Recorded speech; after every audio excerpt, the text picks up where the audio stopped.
Este podcast é uma produção Reverber.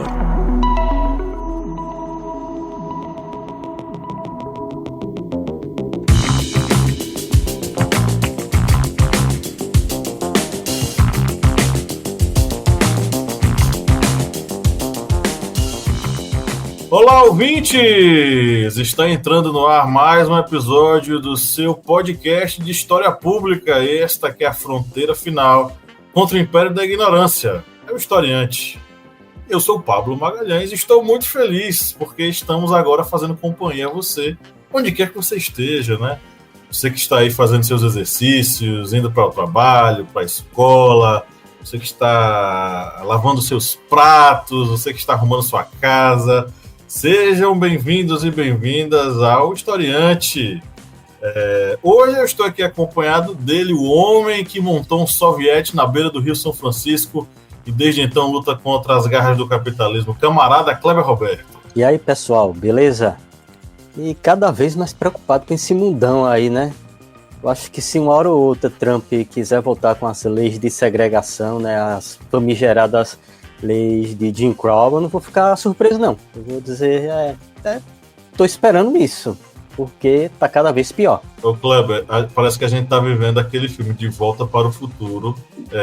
Indo pro passado. Indo pro passado. Pois é. Clebão, quem tá nos ouvindo pode contribuir com a gente, né? Vamos lá. A pessoa que nos ouve, curte o Historiante, pode, inclusive, nos ajudar a manter o projeto no ar, não é isso? Isso mesmo. Você pode ajudar aqui o Historiante de formas muito simples. Ou através do nosso Apoia-se, que é apoia.se/historiante, onde você vai fazer o seu apoio. Você pode também contribuir através do Pix do Historiante, que é ohistoriante@gmail.com. E aí você pode fazer a contribuição que você achar que não vai fazer falta para você, que você vai achar bem legal, mas eu não vou dar um copo, uma garrafinha de água mineral para eles, eu ia dizer café, ó. O preço do café como está ia ser meio caro para as pessoas. Mas aquele copinho de água mineral, pronto, aquele valorzinho ali você pode contribuir com o Historiante. E através também do aplicativo Orelo, que é um aplicativo simples, fácil, muito prático de utilizar, que você pode maratonar seus podcasts aí no seu celular, e através do Orelo você também pode fazer a sua contribuição aqui para o Historiante. Ou seja, você pode fazer de várias formas a sua ajuda aqui para esse humilde podcast. Isso mesmo. Lembrando que são apenas R$4 mensais, e na Orelo ainda tem uma coisa melhor, né? Que a cada play que você dá, você já nos ajuda, porque a Orelo nos remunera. Viu? Bom, e temos aqui hoje um convidado que fico muito feliz que está aqui, porque é um grande camarada, colega, parceiro da educação, trabalha comigo. Na verdade, eu que trabalho com ele, não é ele que trabalha comigo. Temos aqui o professor Flávio Veiga. Fala, Flávio! Olá, pessoal. Um prazer, Pablo, estar aqui com você no Historiante, estar com o camarada Kleber Roberto. É um momento interessante, um momento de contribuir com o debate histórico nesse momento do mundo, né, tão controverso, em que as conversas são necessárias, com compromisso com a memória histórica, com a pluralidade, com a democracia. Flávio, para os nossos ouvintes que estão lhe conhecendo agora, fala um pouquinho sobre quem é você na fila do pão. Importante falar. Então, eu sou sertanejo, aqui de Alagoas, do estado de Alagoas, do sertão, uma cidadezinha minúscula, Minador do Negrão, próximo a Palmeira dos Índios. Eu acho que citou mais um pouco, Palmeira dos Índios, terra de Graciliano Ramos. Na verdade, não é terra de Graciliano Ramos, ele foi o primeiro prefeito da cidade. Graciliano Ramos nasceu em Quebrangulo. Mas sou filho de agricultores, da roça, sou o único de 8 filhos que chegou através da escola pública na universidade, depois fiz um mestrado, caminhando aí com o doutorado e sempre trabalhando na escola pública. Sou então apaixonado por história na educação pública, debatendo com os nossos estudantes, com os nossos colegas, construindo sonhos, né, a partir dessa realidade, dessa caminhada de vida. Meu querido, seja muito bem-vindo. Eu tenho esperança de que essa seja apenas a primeira de várias outras participações, apesar de ser sempre uma ginástica tremenda conseguir marcar. Mas eu espero que você retorne aqui várias outras vezes, viu? Então, agradeço. Eu prometo por fazer um esforço. A ginástica que Pablo fala é exatamente para conciliarmos os horários, né, os compromissos pessoais e profissionais, mas aqui estamos. E quero também aproveitar o momento para parabenizar pelo projeto, o qual sou entusiasta e também contribuinte, viu? Parabéns pela iniciativa nesses momentos em que os espaços virtuais têm que exatamente ser ocupado e disputado por todos nós. Perfeito, muito obrigado. Bom, estamos aqui hoje reunidos para falar sobre um assunto bastante premente, né? A gente vai falar sobre o cinema, a potência e as possibilidades que o cinema tem enquanto registro de memória e principalmente falar sobre aquilo que é notícia, porque assim, nós temos um filme recente, que é o filme Ainda Estou Aqui, concorrendo ao Oscar. Dentre essas nominações está a melhor atriz para a Fernanda Torres. E o Ainda Estou Aqui é justamente esse filme que recompõe e reconstrói um momento histórico muito importante, que é justamente ali, um momento em que muitas pessoas importantes, figuras importantes da política e diversas outras áreas estavam desaparecendo, fruto aí dos atos repressivos da ditadura. Mas antes, é hora da marmota da semana, a central de absurdos da podosfera, com o camarada Kleber Roberto. E pelo título, meu Deus do céu, que coisa louca, hein, cara? Marmota da semana. Tô quase para fazer um sorteio, viu? Como o sorteio de anos atrás lá no Faustão, que era as cartas, jogava para cima. Eu tô para fazer isso com a marmota, imprimir os artigos, jogar para cima. O que eu pegar é a marmota, porque vai desde muro da Argentina entre a Bolívia, Argentina querendo sair da OMS, gente querendo processar os outros por racismo reverso. Mas eu disse, não, vou pegar esse aqui, que vem direto do site Metrópolis. Senador dos Estados Unidos quer proibir que homens ejaculem sem fins reprodutivos. E a matéria é a seguinte: um projeto de lei feito pelo senador do Mississippi, Bradford Blackmon, nos Estados Unidos, viralizou e gerou controvérsia nas redes sociais. A proposta visa proibir a ejaculação masculina que não tenha como objetivo exclusivo a reprodução, batizado como, entre aspas, Lei da Contracepção Começa na Ereção, fecha aspas. O texto prevê penalidades financeiras para práticas como a masturbação e o sexo sem fins reprodutivos. De acordo com a proposta, masturbação e relações sexuais sem o objetivo de fertilização seriam consideradas ilegais. Entre aspas, a vasta maioria dos projetos de lei relacionados à contracepção ou aborto foca no papel da mulher. Homens são 50% da equação, fecha aspas, afirmou o criador do projeto. O texto prevê exceções para casos de doação de esperma e uso de métodos contraceptivos para evitar a fertilização. O projeto também chama atenção para o atual cenário dos Estados Unidos, no qual o direito ao aborto está em constante debate. E aqui, em outra matéria, eu vi que esse senador ele queria, digamos, trazer os homens para o debate sobre o aborto. Mas eu acho que ele está tentando usar, digamos, uma ferramenta que vai dar mais armas para, digamos, os que são contra qualquer forma de aborto e esses conservadores da vida até o nascimento, porque depois que nasceu aí deixa largado. É pânico moral, né? Pânico moral. Pânico moral. É o tipo de lei criada para causar, para pegando carona nesse pânico moral.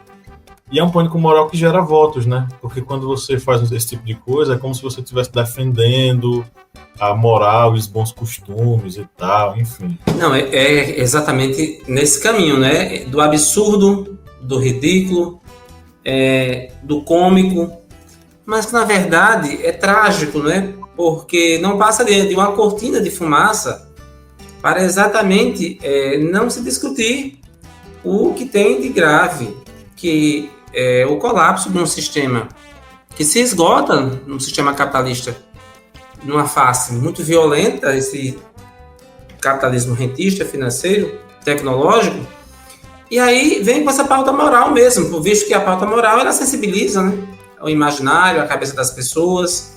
Então, quando nós olhamos para as redes sociais que multiplica, vamos dizer assim, as liberdades de expressão, e dentro dessa liberdade de expressão, as sexualidades, então o falso moralismo é utilizado e o religioso é utilizado como uma plataforma de salvação dos problemas da sociedade, quer dizer, uma promessa falsa. É tão ridículo, esse projeto, mas há quem defenda, há quem acredite e há quem faça essa defesa intransigente do ridículo, né? Então é um caos para não se discutir as problemáticas graves e sérias do que está acontecendo, de um Trump fascista, de um governo que tem aqui na América do Sul, nos trópicos, um arremedo com o Milei, e por aí se vai. Bolsonaro que está aí brigando por espaço, é isso. E que quer reverter a lei da ficha limpa, né? Isso me fez lembrar de um projeto de lei que o Kim Kataguiri, eu acho que ele conseguiu aprovar, que é uma lei para que no carnaval não tocasse músicas com determinados termos que seriam impróprios e tal, enfim. Termos, vamos dizer assim, chulos, entre aspas, né? Aí ele fez esse projeto de lei para que fossem proibidas essas músicas. Aí veja, esse tipo de projeto parece muito com esse do cara dos Estados Unidos. Ele é feito não é para melhorar a vida da pessoa, da sociedade. Não, é para gerar pânico moral. Porque isso dá voto. Mas no final das contas, o prato do trabalhador continua vazio, continua pagando caro para ter transporte e continua pagando caro para poder viver. Não mudou nada, só para angariar voto. No final das contas é isso. E esse camarada dos Estados Unidos deve estar atrás da mesma coisa, né?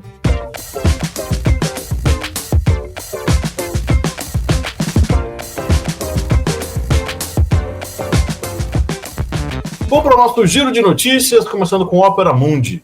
Ainda Estou Aqui é um documento vivo à flor da pele de jornal português. O filme Ainda Estou Aqui, dirigido pelo cineasta Walter Salles, estreou nesta quinta-feira, 16 de janeiro, em Portugal, em um circuito digno das grandes produções hollywoodianas, em 36 cidades e mais de 50 cinemas, alguns deles já com sessões esgotadas.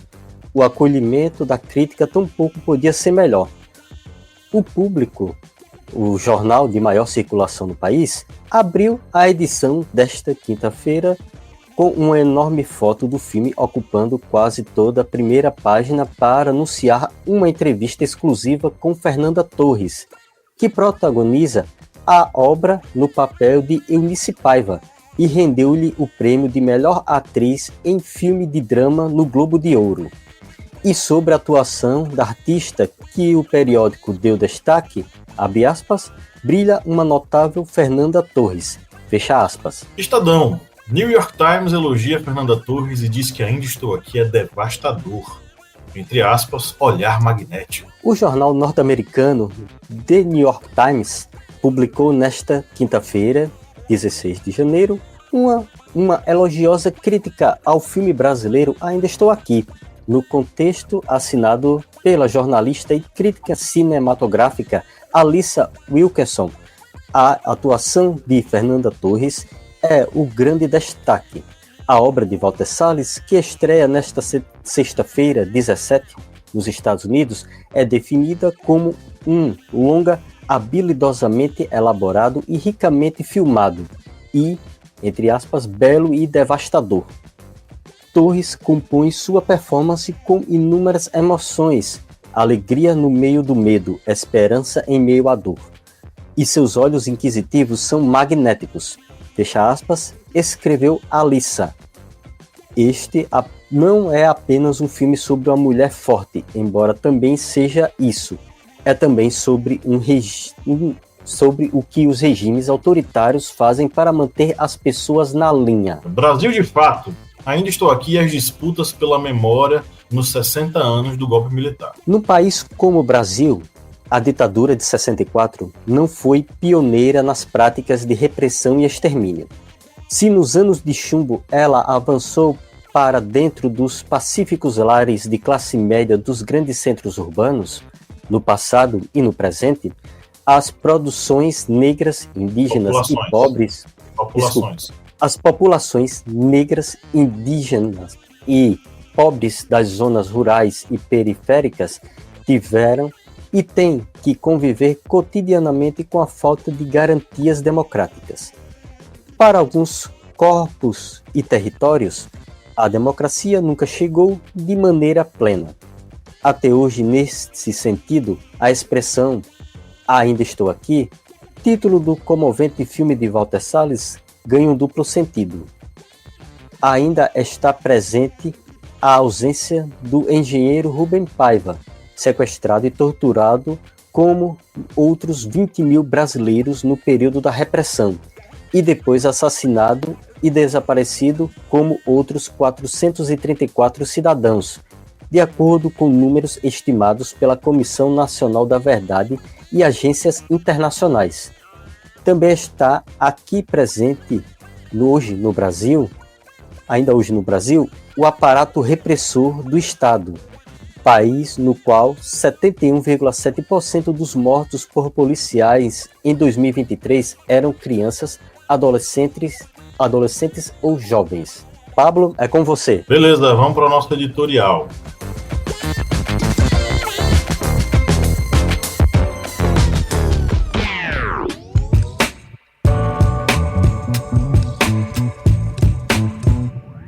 O cinema exerce uma influência profunda na forma como percebemos o mundo e a nós mesmos. É um espelho da sociedade, reflete valores, tensões e esperanças de cada época. Além disso, ele tem a capacidade aí de moldar consciências, abrir portas, novas perspectivas. Nos momentos mais sombrios da história, o mesmo cinema foi usado como uma ferramenta de resistência, ilustrando aí o seu poder de contestação. O cinema é, digamos assim, um arquivo vivo da memória cultural.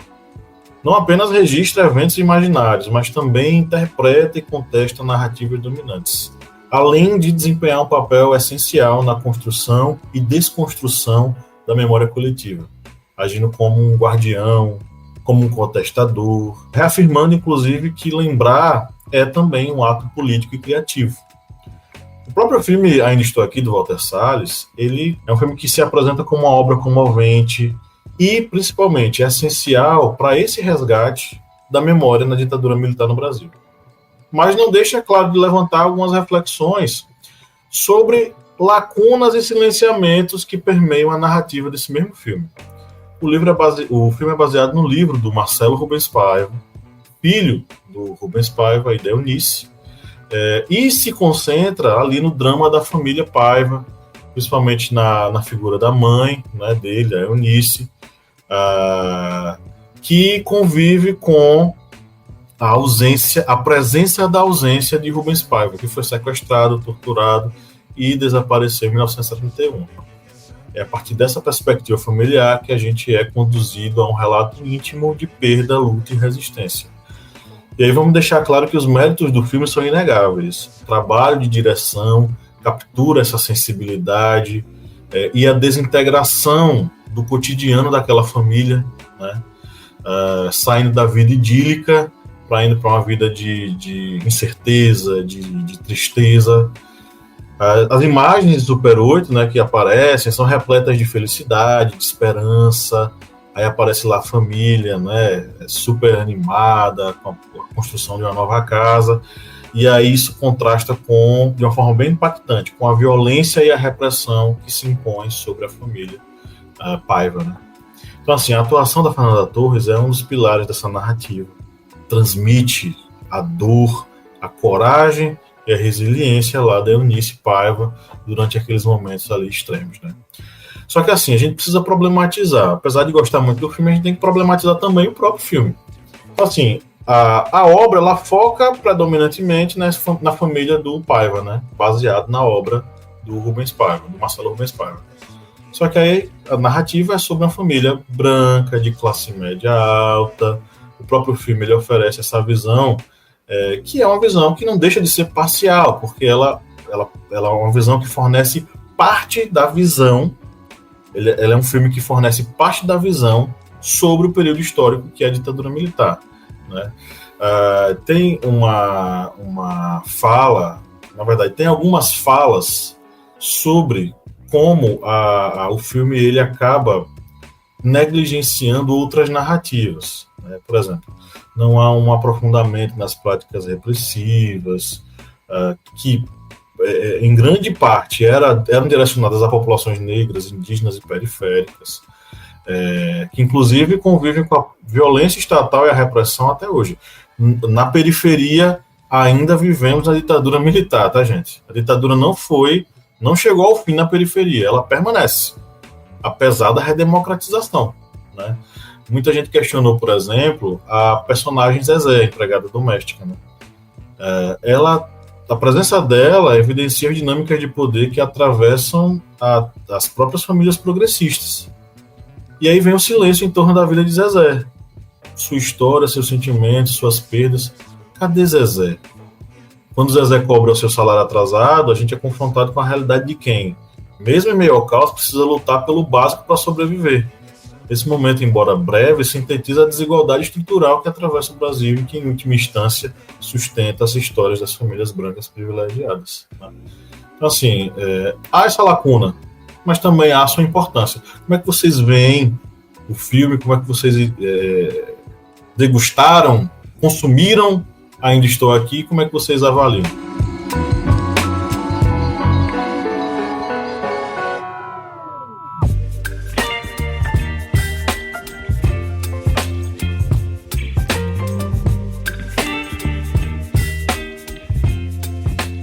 Então, muito interessante como você conseguiu traçar, sintetizar nesse editorial o filme Ainda Estou Aqui. De fato, tem lacunas a obra, mas o que é que eu penso? Talvez num momento como esse que estamos vivendo, nesse tempo presente, em que há uma intoxicação, não é? No debate, na reflexão, na comunicação entre as pessoas. Por vezes, esse debate é interditado, né? Então, não há possibilidade de um diálogo. Eu não sei se isso foi estrategicamente pensado. Acredito que não, porque, como você muito bem colocou, a narrativa do filme é exatamente sobre uma família de classe média e de como esses acontecimentos terríveis que foi a ditadura militar atinge o interior dessa família, né? O seio dessa família, as relações mais íntimas dessa família. De fato, o filme ele comove e ele leva multidões ao cinema porque tem, para mim, a meu ver, um recado profundo, que é de humanizar as pessoas, de fazer entender que sistemas ditatoriais existem e eles atingem, inclusive, aqueles que têm posse, que têm boas relações, que têm condições socioeconômicas muito mais privilegiadas. Aí cabe uma interrogação e uma reflexão. As produções que tragam à luz da história os povos periféricos. Então, essas produções, elas devem, por obrigação do Estado brasileiro e de todos nós, do conjunto da sociedade, de professores, de especialistas, do público que gosta de cinema, que gosta de história, porque também essa provocação ela é necessária. ela é necessária. Nós temos duas linhas de financiamento, né? No momento no Brasil. A Lei Aldir Blanc e a Lei Paulo Gustavo. Então, como nós podemos popularizar esse debate, esse financiamento de produções culturais, de produções de audiovisual, que dê destaque, o protagonismo aos povos negros, aos povos indígenas? E você foi muito feliz na sua fala. A ditadura continua mesmo nas periferias, porque quando nós olhamos nos últimos 4 anos, o que aconteceu com as tribos indígenas no norte desse país, a invasão daqueles territórios, a tomada das terras à força, a contaminação dos rios, a fome das crianças. Então, quando nós olhamos para as estatísticas oficiais das secretarias de segurança pública dos estados, os jovens pretos que são mortos, assassinados todos os dias, quando não pelo tráfico, as polícias entram nas casas sem ordem judicial. A ordem é o chute na porta, derrubando a porta, é o tiro, né? Quando nós olhamos para as lutas campesinas dos povos que lutam por terra, então, de fato, é importante a gente refletir sobre. Então, o filme Ainda Estou Aqui, ele nos dá essa oportunidade, mesmo nas suas falhas, de nos trazer a oportunidade de um debate profícuo, de um debate saudável e de um debate que faça um chamamento a uma reparação histórica, a memória histórica dos povos periféricos, pretos, pardos, indígenas, mulheres, que mais sofreram num período terrível que foi de 64 a 85 e que, de forma chocante, governos recentes, e aí eu vou ser muito direto, como o governo Bolsonaro, não só reverencia a ditadura militar, como reverenciou de forma mais cínica, desrespeitosa, ultrajante, elogiando o torturador, o brilhante Ustra, que torturou a ex-presidente Dilma Rousseff.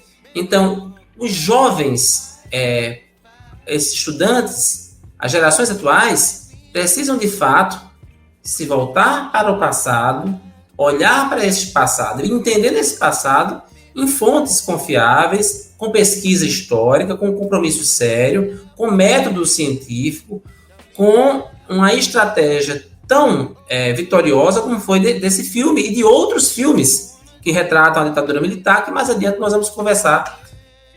O filme Ainda Estou Aqui, ele deve ser visto exatamente com essa ótica, tanto de ser um filme que vai abrir realmente esse debate mais amplo para outras análises sobre o período da ditadura militar, como também olhar o filme na perspectiva, como dito, de uma família de classe média, de um político que foi perseguido pela ditadura militar. No caso, esse filme, muita gente vem fazer essa crítica porque não tem essa profundidade, ele não se aprofunda sobre, digamos, outras esferas sociais, o negro, o morador de comunidade, mas eu acho que esse debate mais amplo, ele pode ser, digamos, uma ramificação do filme, um debate que pode ser exposto em outras, digamos, áreas do saber, do conhecimento.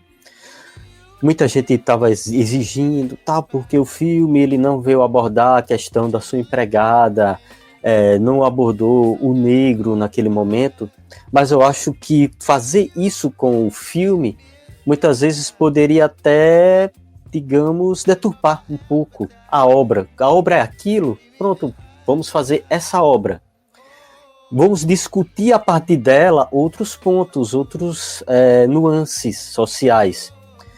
Uma coisa que é bem interessante quando ocorre com essa questão de filmes que tem sucesso muito amplo, eu visito 2 sebos aqui, na cidade, e os 2 falam sempre a mesma coisa. Quando tem um filme sobre um determinado fato histórico que tem uma abordagem e uma, digamos, audiência grande, faz muito sucesso, o que ocorre é a busca por livros sobre aquele tema.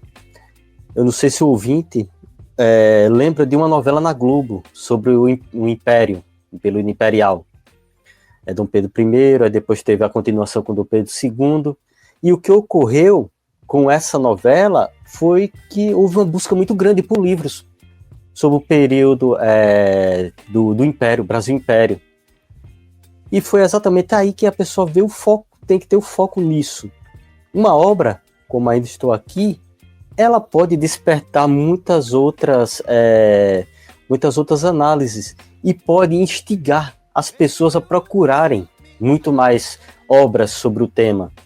Obras sobre, por exemplo, as torturas que ocorreram no período da ditadura, sobre o que foi, por exemplo, o AI-5, sobre como se deu o início da ditadura militar no Brasil, porque, infelizmente, tem um discurso que está se tornando muito amplo de que não houve golpe no Brasil, houve uma revolução que evitou o Brasil de se tornar um país comunista. Isso daí é totalmente incorreto, não tem sentido nenhum isso, é totalmente fora da realidade, porque ocorreu no Brasil mesmo, em 1964, um golpe de Estado que destituiu um governo legítimo e implantou uma ditadura militar no país. Uma longa noite aí de 2 décadas. E uma obra, um filme com tamanho sucesso, pode vir, sim, a instigar as pessoas a procurarem mais obras e conhecer mais sobre essa longa noite que ocorreu no Brasil. E só um detalhe, essa obra, o filme, Ainda Estou Aqui, ele vem causando certo alvoroço nas esferas militares, porque os militares brasileiros estão com medo da repercussão lá fora, para você ver. Ou seja, estão com medo de que as pessoas lá fora vejam o que foi realmente a ditadura militar no Brasil. Porque eles sabem muito bem, isso pode instigar muitas pessoas lá fora a estudarem esse terrível período que foi o período ditatorial brasileiro. Aí eu acho que é importante a gente salientar e ressaltar a importância do momento, né? Porque assim, a obra ela não apenas retrata um momento extremamente importante e sensível, eu vou colocar como sensível, mas não tem como defender a ditadura. Mas ainda assim vamos dizer que é um tema sensível na sociedade brasileira. Porque nós não resolvemos o nosso passado. A ditadura no Brasil, diferente de lugares como a Argentina, por exemplo, a nossa ditadura foi muito mal resolvida. Nós não punimos os nossos torturadores. E aí vale ressaltar que em 1979 foi assinada a Lei de Anistia no Brasil. Essa Lei de Anistia ela foi pensada, foi bolada com os militares muito tensos. Porque assim, eles viram que os rumos do regime eles iam caminhar para um processo de redemocratização que se não fosse, aprovado ali no Congresso, ele seria pedido nas ruas. Como foi pedido nas ruas? Nós tivemos o movimento direto já que em 84 tomou as ruas do Brasil, né? E eles meio que tentaram fazer com que essa lei, a lei de anistia, ela servisse para ambos os lados. E aí começa essa negociação. A lei de anistia que foi assinada, ela anistiou não apenas aqueles que eram considerados subversivos, pessoas das mais variadas esferas sociais, artistas, políticos, educadores, e aí a gente pode ver aí o Paulo Freire, você vai ter Leonel Brizola, você vai ter o Caetano Veloso, diversos nomes que foram exilados, que foram mandados para fora. Eles, através dessa lei, eles foram anistiados, eles tiveram seus supostos crimes perdoados, e isso lhes permitiria retornar ao Brasil. Ao mesmo tempo em que a lei de anistia, ela perdoou os torturadores, como se nós estivéssemos no meio de uma guerra de lados iguais, não fossem de lados desiguais. Não fosse de um lado uma máquina repressiva altamente aparelhada e do outro lado pessoas comuns que tiveram que em algum momento se opor a esse tipo de coisa, seja ela de forma armada, seja ela de forma, vamos dizer assim, cultural, artística, filosófica, pedagógica, contra esse regime. Então a lei de anistia, ela perdoa todo mundo, todas essas pessoas, inclusive os torturadores. Nós, com isso, nós resolvemos muito mal o nosso passado. E tem um agravante. Esses mesmos militares foram condecorados, receberam suas aposentadorias, suas famílias recebem suas pensões em cima do serviço desse indivíduo, e a vida passou adiante. Esses militares que, durante o regime, estavam com suas roupas meladas de sangue, trocaram suas fardas meladas de sangue por pijamas e ficaram tranquilos em suas casas. Então, assim, nós resolvemos muito mal o nosso período ditatorial. E aí entra a questão do Rubens Paiva e do filme Ainda Estou Aqui. Ainda Estou Aqui representa e traz à luz a vida de uma pessoa que sumiu, assim como diversas outras pessoas que sumiram. Rubens Paiva é apenas um no meio de tantos outros que sumiram. Sumiram por quê? Porque em determinado momento se envolveram em algum momento, com uma resistência ao regime. Essa resistência ao regime do Rubens Paiva especificamente foi auxiliar no processo de comunicação entre grupos guerrilheiros. Isso o colocou como alvo da ditadura. Então, assim, essas pessoas sumiram. Qual foi o destino delas? Na época, sumiu ou se suicidou. No caso do Rubens Paiva, ele some, né? Porque aí vão desovar o corpo dele, torturam ele e vão desovar o corpo dele em um local onde ninguém pudesse encontrar. Então, assim, o destino dessas pessoas era o sumiço. E nós não resolvemos esses sumiços. Tempos depois, com a Comissão Nacional da Verdade, é que algumas dessas coisas elas foram trazidas à tona. Descobriram o destino do Rubens Paiva, descobriram quem foi o seu torturador, quem tirou sua vida e quem foi que se livrou do corpo. E, enfim, a Eunice consegue o atestado de óbito do Rubens Paiva, e aí a história ela chega a um ponto final, né? Que é descobrir o destino dele. Enfim, nós tratamos e resolvemos muito mal esse nosso passado. E isso acaba se refletindo no hoje, né? Acaba que hoje a gente tem grupos sociais, ou parte da sociedade brasileira, que ignora a existência da ditadura. E isso é uma coisa perigosíssima, porque isso é a porta do fascismo, né? A porta para, novamente, um golpe militar e o retorno desses militares ao poder. E a pergunta, o Flávio sumiu de novo, Kleber, seria justamente isso, né? Como a construção de uma memória sobre o passado, de forma responsável, dando nome aos bois, identificando ali os culpados, como isso é fundamental para o hoje, para a construção da memória hoje sobre a ditadura militar. Né? O quanto isso é importante, o quanto filmes como Ainda Estou Aqui são importantes para a gente ver e ressaltar esse legado repressivo, esse legado de destruição, de perseguição, de morte da ditadura no Brasil. Né? Essa questão do dar nome aos bois e fazer com que os seus problemas históricos sejam logo resolvidos de forma assim ampla, é algo importantíssimo para a formação nacional, a formação da consciência nacional. E isso no Brasil é um dos problemas históricos, porque se percorrer a história do Brasil, isso ocorreu várias e várias vezes.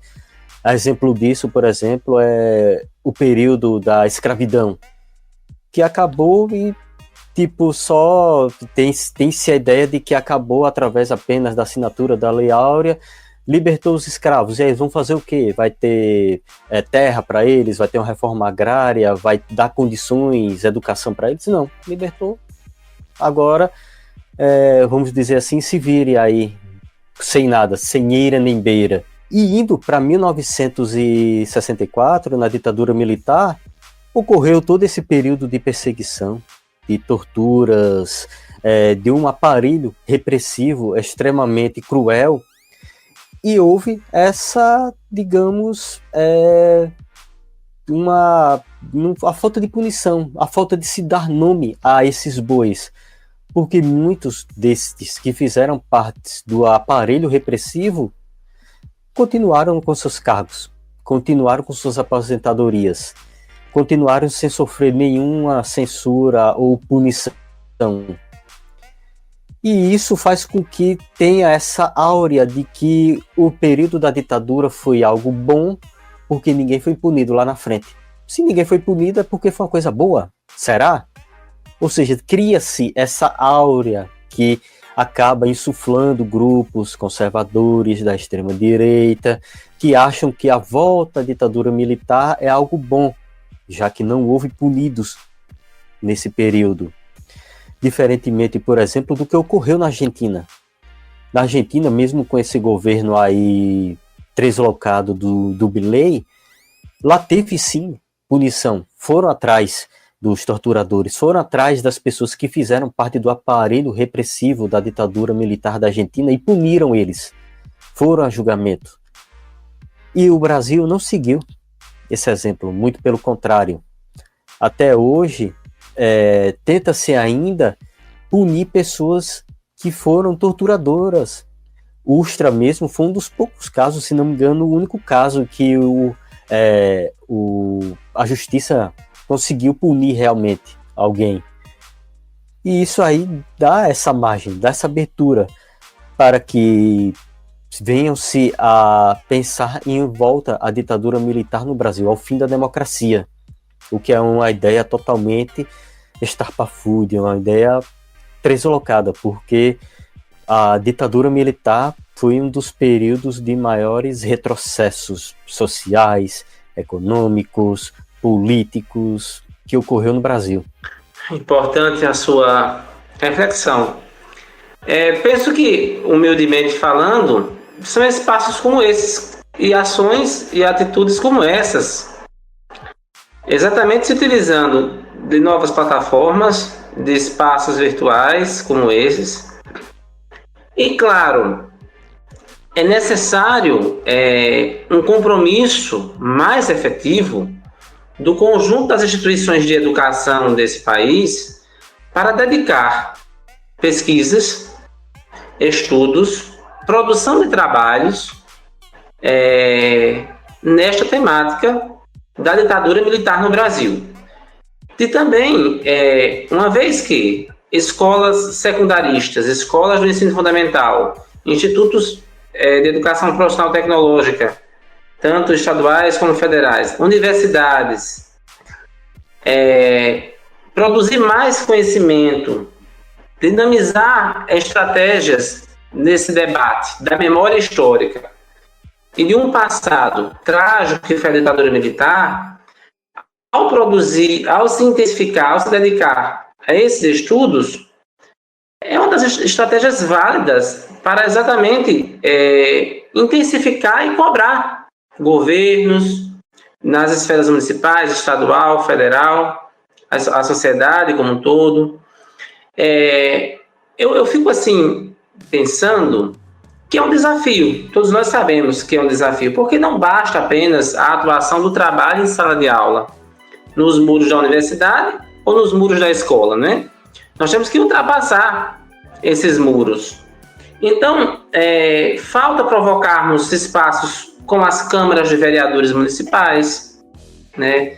Sessões sobre direitos humanos, sessões sobre democracia, onde, seja na esfera municipal ou as assembleias estaduais, ou parcerias com o Ministério Público, ou parcerias com outras instituições do conjunto da sociedade, mas de forma muito assim objetiva, explorarmos esse espaço que é o audiovisual, essas redes sociais, nem tão sociais assim, essas mídias virtuais, para aprofundarmos esse debate.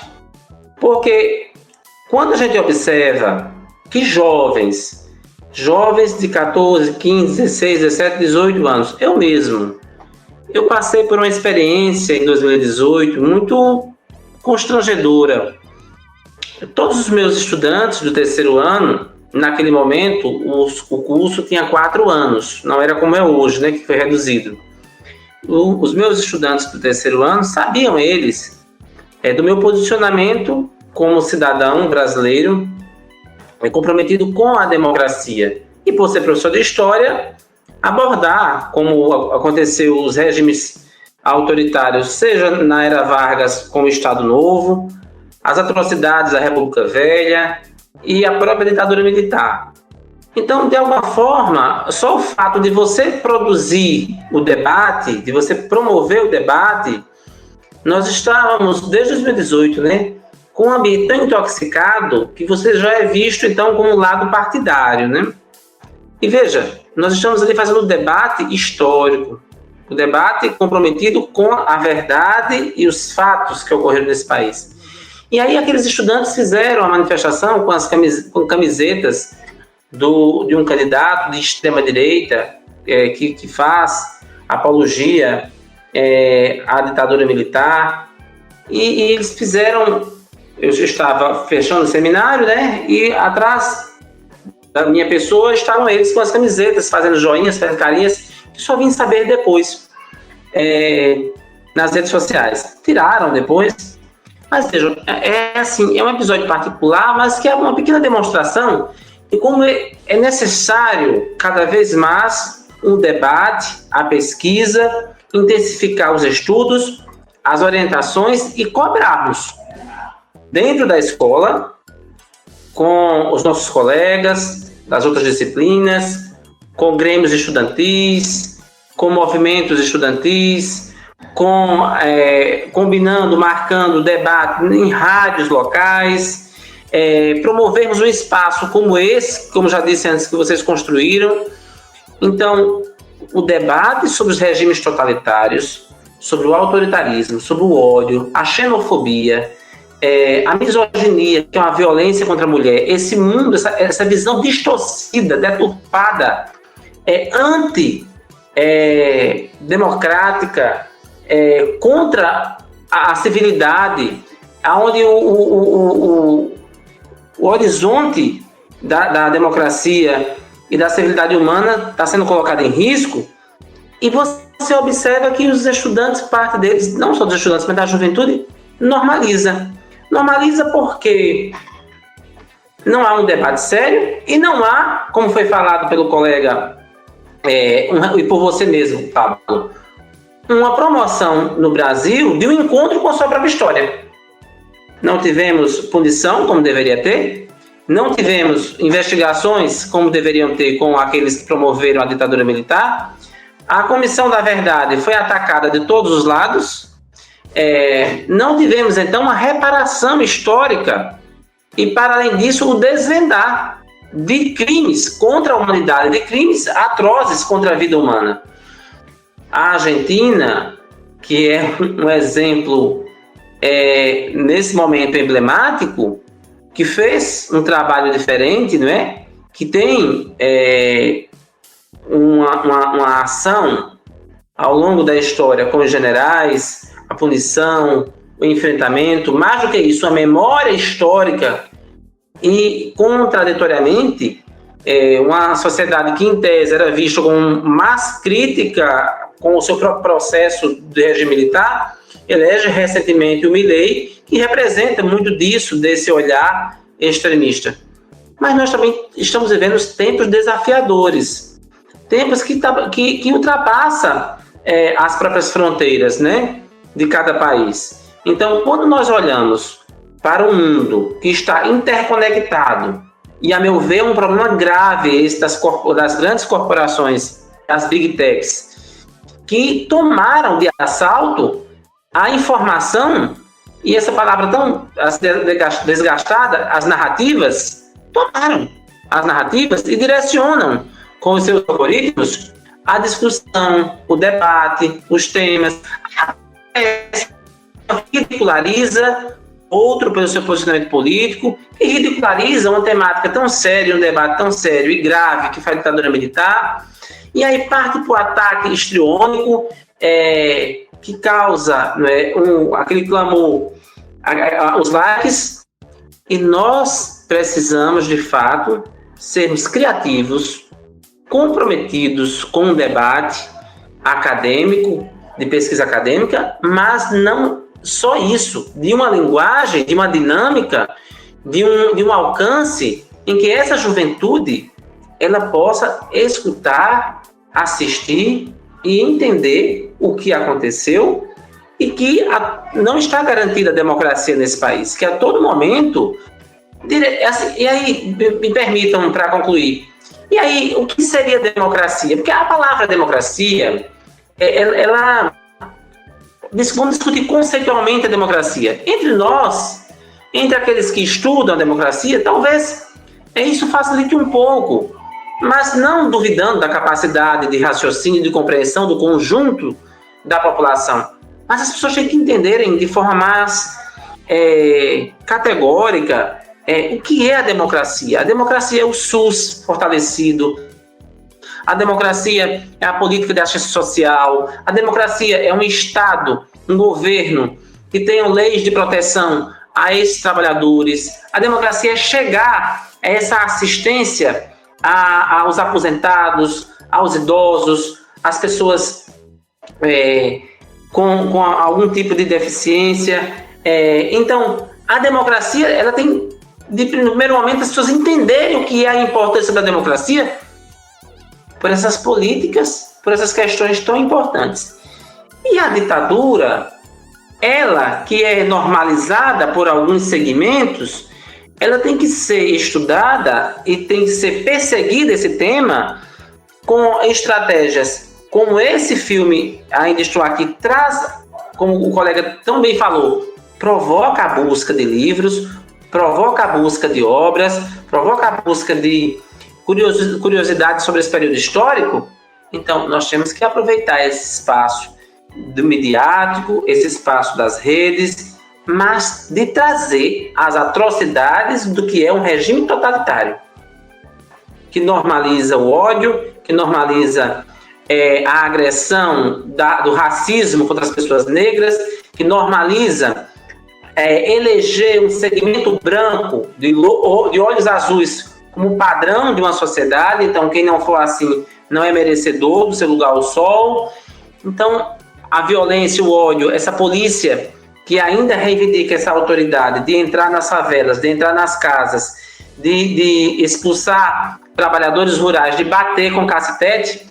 Então, nós temos que explorar essa memória histórica com muito mais compromisso e com muito mais ênfase, dialogando para além dos muros da escola. Penso que é um caminho possível.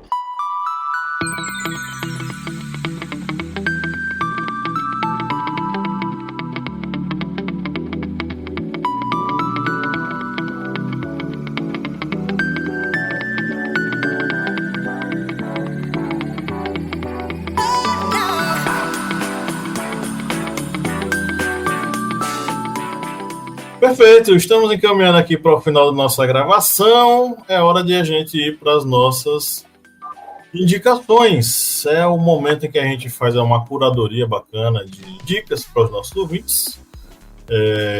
E claro, essas indicações, elas são um oferecimento às pessoas que nos ajudam a manter o projeto no ar, que são os nossos apoiadores, né, Cláudio Roberto? Isso mesmo.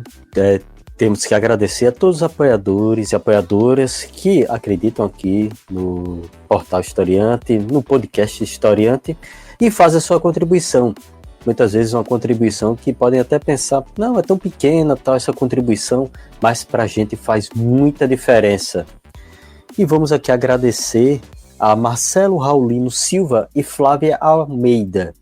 E para todos e todas, muito obrigado. Agradecemos enormemente o apoio que vocês dão ao Historiante através dos vários canais de apoio. O apoia.se/historiante, o Pix Historiante ou historiante@gmail.com e através do aplicativo Orelo. Através de todas essas ferramentas você pode fazer o seu apoio aqui para o Historiante. Beleza, vamos para as nossas indicações. Flávio, você está com suas indicações engatilhadas? A gente tem que aproveitar que você está aí e não caiu ainda. Vamos aproveitar, né? Então, acredito interessante duas propostas aqui que você provocou. Uma da música que me chama muito a atenção de Elis Regina, quer dizer, ela canta, né, essa música como Nossos Pais. Para mim, uma das músicas mais comoventes, de uma letra riquíssima e de uma melodia que nos faz refletir do nosso compromisso com a democracia e de uma defesa intransigente dos direitos humanos, do cuidado com o perigo que há na esquina. Esse perigo que é na esquina está aí, né? Do autoritarismo, da intolerância, do ódio ao outro que pensa diferente. E isso não está tão distante de nós. Estamos vivendo um mundo extremamente complicado, né? Tem um filme maravilhoso que me chama também a atenção, entre tantos outros que retratam o período da ditadura militar. Mas o que é isso, companheiro? É um filme baseado no livro do Fernando Gabeira e ele retrata algumas estratégias de resistência daquele momento da ditadura, uma ditadura que foi promovida e foi apoiada pelos Estados Unidos da América, aqui na América do Sul, que armou até os dentes os regimes militares e que aqueles que foram massacrados, torturados, tiveram estratégias de resistência. Então, acho que o filme Que é Isso, Companheiro, ele é uma boa medida para refletirmos, um audiovisual importante. Perfeito. Eu vou seguir nessa esteira dos filmes. Vou sugerir o Marighella, que foi dirigido pelo Wagner Moura, um filmaço fantástico. Teve também controvérsia na época, não sei se vocês lembram. Mas o Marighella era branco e o Seu Jorge é um homem negro. Aí foi aquele auê. Mas não tem como colocar Seu Jorge, está inventando história, enfim. O filme é muito bom, é um retrato do Brasil, do período ditatorial. O Marighella era um homem negro mestiço, ele era filho de uma mulher negra com um homem branco italiano, e ele tem uma cor que é a cor, por exemplo, de Kleber, e Kleber é um homem negro. E a pessoa está ouvindo o podcast e não sabe qual é a cor de Kleber, mas quem já nos conhece há um bom tempo já ouviu Kleber falar sobre a sua própria negritude. Então, assim, é mais uma questão do racismo que a gente tem no Brasil, porque as negritudes são silenciadas diante do discurso racista. E a pessoa é negra ou branca quando é conveniente para os racistas, né? Então, assim, o filme é excelente. Sugiro que quem não assistiu, assista. É um filme muito bom, muito forte sobre a resistência armada no Brasil durante a ditadura militar e sobre o Marighella, um personagem marginal, atacado pela extrema-direita, pelos moralistas, e que, na verdade, foi de verdade um patriota, que era um termo que ele usava. Os patriotas, para o Marighella, são aqueles que defendem o Brasil, a soberania nacional contra os ditadores, né? E para a nossa playlist eu vou sugerir duas músicas. Uma é uma música que eu descobri ali deitado com meu filho na cama, vendo besteira no celular, gatinhos fofinhos. Ele gosta de ver gatinhos e cachorrinhos fofinhos fazendo coisas engraçadas. E lá a gente assistindo junto e tal, aí eu vi essa música como base de um vídeo. Essa música se chama Estrela da Manhã. Jorge Souza fez a versão acústica, mas ela tem outros intérpretes. É uma música muito bonita, é um baião muito bonito que o Jó toca no violão. Ficou bem bacana. E outra música é Divino Maravilhoso, da Gal Costa, que é uma obra fantástica, criada dentro desse período aí ainda, período ditatorial, e que, enfim, é uma música que eu acho bem bacana e bem interessante para que todo mundo ouça. Vai, Kleber. Pois é, vou vir com minhas indicações. Só lembrando, Pablo, que essa questão de ser negro na hora que for, digamos, necessário para a sociedade, isso já tem anos, hein? Se a gente lembrar que durante décadas Machado de Assis foi branco, né? Em tudo que era obra. E quando fala, Brasil teve um presidente negro, sabia? Ninguém. Como assim negro? Nilo Peçanha, vai pesquisar, que ele também foi negro. A gente já teve presidente negro, um dos maiores autores da nossa literatura também era negro, mas é melhor embranquecer, vamos dizer assim, e manter o racismo estrutural aí. Bom, vou com minhas indicações. Eu vou indicar um vídeo lá na TV Historiante, que você pode acompanhar lá no YouTube, que é da história das coisas. O que é uma ditadura? Que é praticamente uma mini aula para você entender como se dá a construção de uma ditadura.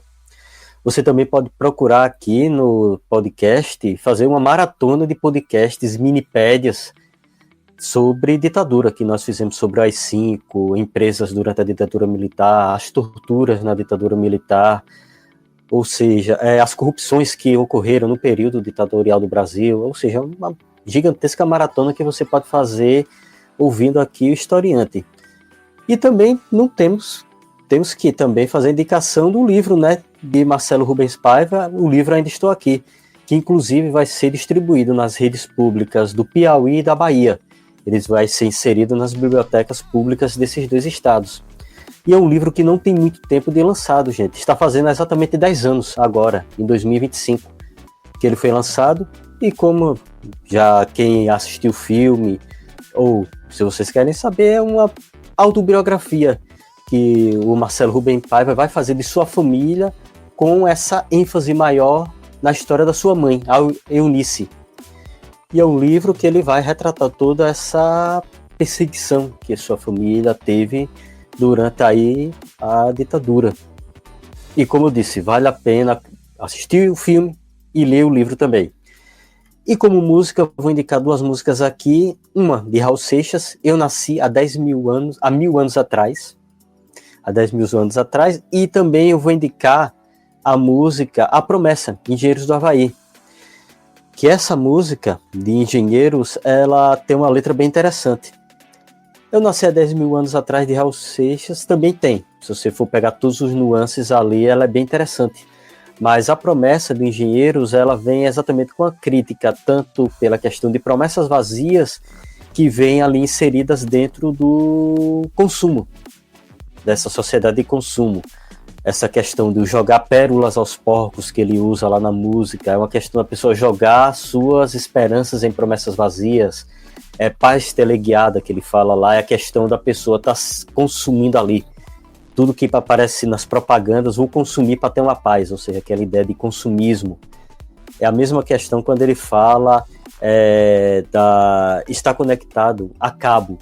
Ou seja, esse conectado a cabo não é estar inteirado de notícias, não é estar conectado com o consumo, com as propagandas. Eu sei tudo que é novo, que está sendo lançado para eu consumir. Ou seja, é uma música bem interessante para se ouvir e fazer essa, digamos, noção e essa crítica à nossa sociedade a qual nós vivemos. Estão aí as minhas indicações. Beleza, então chegamos ao final de mais um episódio. Eu queria agradecer ao querido Flávio pela sua participação. Flávio, meu amigo, obrigado por estar aqui e por participar desse episódio, viu? E o convite já está lançado para você retornar em outras oportunidades. Então, muito obrigado, Pablo, obrigado ao Kleber. Vão desculpando aí qualquer improviso, qualquer deslize. Não estou muito acostumado com os podcasts, mas é um aprendizado incrível. Mas, falando dos livros, me permitam já na despedida, eu lembrei do Brasil Nunca Mais, de Dom Paulo Evaristo Arnes. Muito bom. É um livro fantástico e é um testemunho de um religioso da Igreja Católica. É uma das maiores lideranças da Igreja Católica. A igreja que no início apoiou a ditadura e depois percebeu do absurdo daquele regime de opressão e de tragédias. E também de entender do porquê. Então, talvez as reformas de base de João Goulart traga muitas informações e explicações do porquê que a ditadura foi implantada no Brasil. Mexia com interesses e trazia uma possibilidade de direitos para o conjunto da população, né? Eu agradeço demais a oportunidade. Conte comigo. Vou me organizar, estudar mais sobre a questão da estratégia dos podcasts para contribuir nesse espaço maravilhoso. Eu quero, mais uma vez, não só agradecer, parabenizar e conte comigo, tá bom? Um abraço para o Pablo, para o Kleber e para os ouvintes do Historiante. Eu queria agradecer a você que nos ouviu até agora. Saiba que é para você que a gente monta episódio a cada semana. E no 3 vamos dar o nosso tchau coletivo. 1, 2, 3, tchau! Até que Trump venha taxar o nosso tchau. Só o que falta, viu?